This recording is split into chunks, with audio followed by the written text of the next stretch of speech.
Fala galera, Felipe Nefa da Smart Talk. A gente está aqui em mais um Flipchart Friday para falar um pouquinho sobre como construir apresentações de venda que realmente convertem. E a primeira coisa que eu queria discutir aqui com vocês hoje é ter em mente qual a principal função que uma apresentação de vendas tem. E, igual eu coloquei aqui, a função de uma apresentação de vendas não é vender. Sim, não é vender, porque se a gente pensar que o objetivo principal é vender, a gente fica muito preguiçoso e fica muito centrado na gente. Uma apresentação, ela tem a função principal de preencher um gap na mente do seu cliente. Ou seja, ele está em um ponto, no ponto A, e você quer levar ele para outro ponto. Então você precisa entender como que você vai fazer isso. E eu tentei separar em 3 pontos aqui bem objetivos, bem simples de como que você pode fazer isso com a sua apresentação. E o primeiro deles é planejar. O que também é outro ponto que quando a gente fala de apresentação de vendas, nem todo mundo pensa ou faz isso. Né? A maioria já tem ali um deck de vendas, uma apresentação Frankenstein que pegou de vários colegas ali de trabalho e um segundo antes de entrar na reunião, ali, seja o DBS, seja uma reunião presencial, a pessoa lança a mão daquela apresentação e se vira nos 30 com ela. Qual que é a desvantagem disso? Se você fizer isso, você vai entrar na sua reunião para fazer uma apresentação genérica. E se ela for genérica, ela não necessariamente vai preencher o gap daquele cliente específico que você está conversando. E eu não estou falando de gastar muito tempo, não. Eu estou falando de gastar 5 a 15 minutos ali antes da sua reunião para se preparar para ela realmente.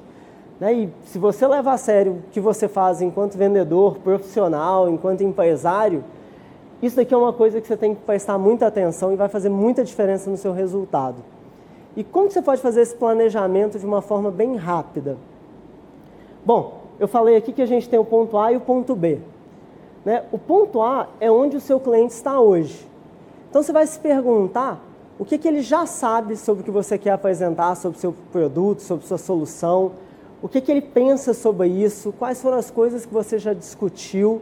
Você tem que mapear esses assuntos para ter certeza que sua apresentação ela vai vir para agregar e não para falar mais do mesmo e você vai perder ele ali logo nos primeiros minutos da sua apresentação. O segundo ponto é se perguntar onde você quer que ele chegue. E uma coisa que eu costumo brincar, que não é tão comum das pessoas pensarem, é você pensar como que você quer que o seu cliente se sinta ao final da sua apresentação. Claro, você quer que ele compre, mas para ele dar esse passo, para ele comprar de você, ele precisa sentir alguma coisa precisa mover ele, precisa levar ele a tomar uma ação. Então, na hora que você começa a pensar em como você quer que ele se sinta, você começa a ter um raciocínio um pouquinho mais crítico, né? Ele precisa o quê? Ficar mais confiante, você precisa colocar ele para cima, ele precisa sentir mais segurança em você, no seu negócio, ele precisa ter certeza que aquilo dali resolve o problema dele. Qual que é o sentimento que vai fazer ele dar esse próximo passo? Uma vez que você definir esses 2 pontos, você vai começar a enxergar todo o caminho que ele tem que percorrer. E vai começar a entender como você pode conectar esses pontos para ir levando ele passo a passo para a direção que você quer.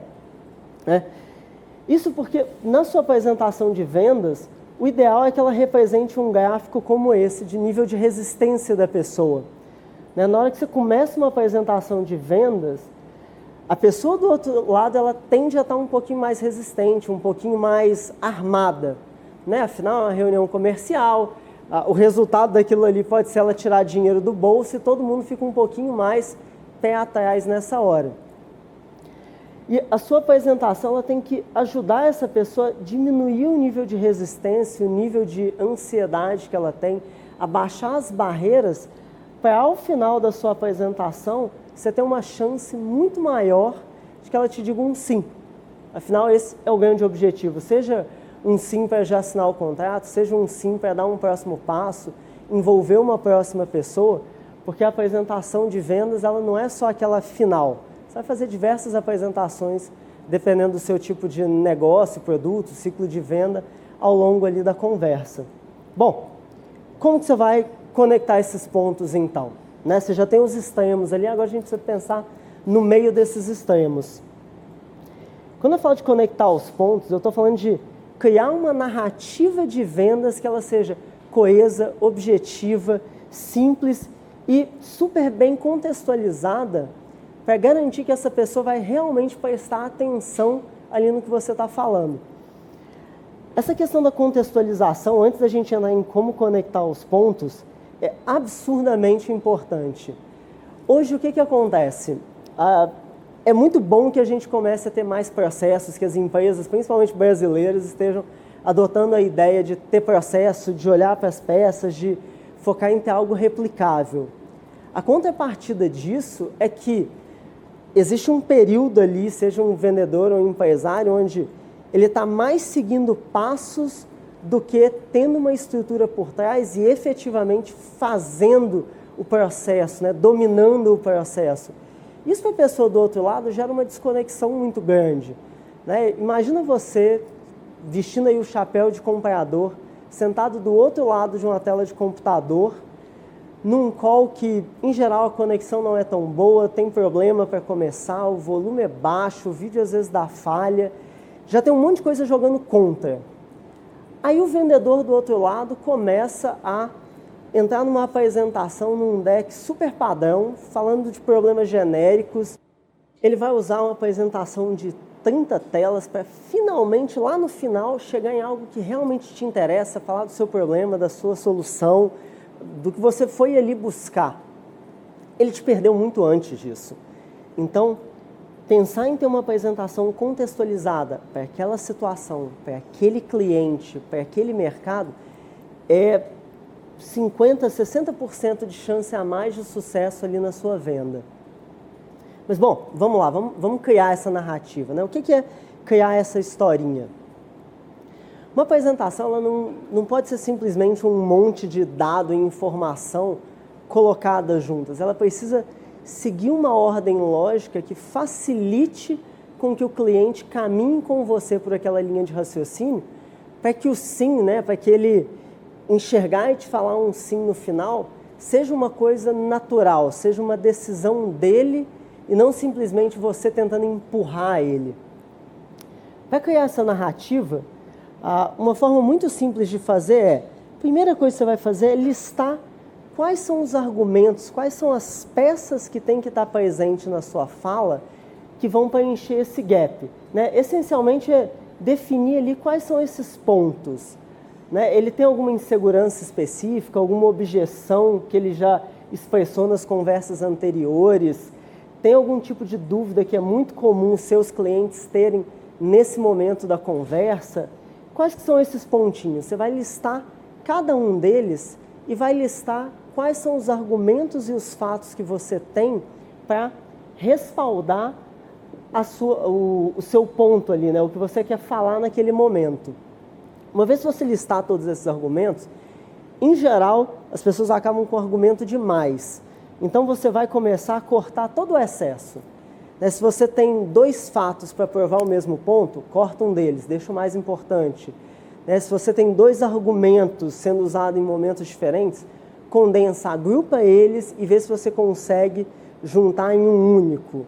A ideia é manter só o essencial realmente ali naquele momento, e inclusive ter isso ali na sua manga, para se o cara tiver alguma dúvida ou ele realmente não comprou aquela ideia, você deixa ele primeiro ter essa dúvida, essa pequena objeção, e aí você lança a mão de outro dado, outro fato, para quebrar aquilo ali. Porque se você vem com tudo de uma vez, você corre o risco de perder ele no meio, e se ele ainda tem uma objeção no final, alguma dúvida porque ele não entendeu direito, você fica sem armas ali para usar. Então, lista o argumento e corta o excesso. Depois que você fizer isso, é hora de escolher a melhor ordem para apresentar esses dados. E aí eu tenho 2 dicas muito importantes para isso. A primeira é tentar, sempre que possível, trazer o que é mais difícil para o começo. Um exemplo muito bom do que é mais difícil: preço. Vamos pensar assim, como que a maioria das pessoas fazem? Elas começam apresentando a empresa, tudo de bom que elas já fizeram, cases, testemunhos, Aí elas vão e vão falar do escopo ou do problema que a pessoa tem. E aí lá no final, depois que você falou tudo de interessante, você vai e joga o preço. Sim, tem uma certa lógica ali, o que as pessoas geralmente defendem é, eu vou primeiro construir bastante valor para depois eu falar de preço. Primeiro ponto, você já está errado se essa for a primeira vez que você está falando de preço com o seu cliente. Você devia ter mencionado isso em conversas anteriores para garantir que a resistência dele ali caiu. E se você já mencionou anteriormente, não tem tanto segredo, né? Esse argumento não é tão válido assim. Então existe um benefício muito grande de trazer esses pontos mais difíceis, mais delicados para o começo, porque se você não conseguir passar por eles, né, se o cliente não conseguir deixar isso de lado, no final das contas ele não vai comprar. Né? Preço é um bom exemplo, porque se ele não puder pagar aquilo, ótimo, fala logo lá no começo, quanto antes, porque se aquilo for algo realmente inviável para ele, a conversa acaba ali e você economizou 30, 40, 50, 60 minutos do seu dia e parte para uma próxima negociação. E se ele conseguir deixar aquilo ali de lado, maravilhoso. Ele viu o preço, ele, ok, tá, tem isso daqui, eu tenho isso daqui para gastar, beleza, deixa eu ouvir o que mais que ele tem para dizer.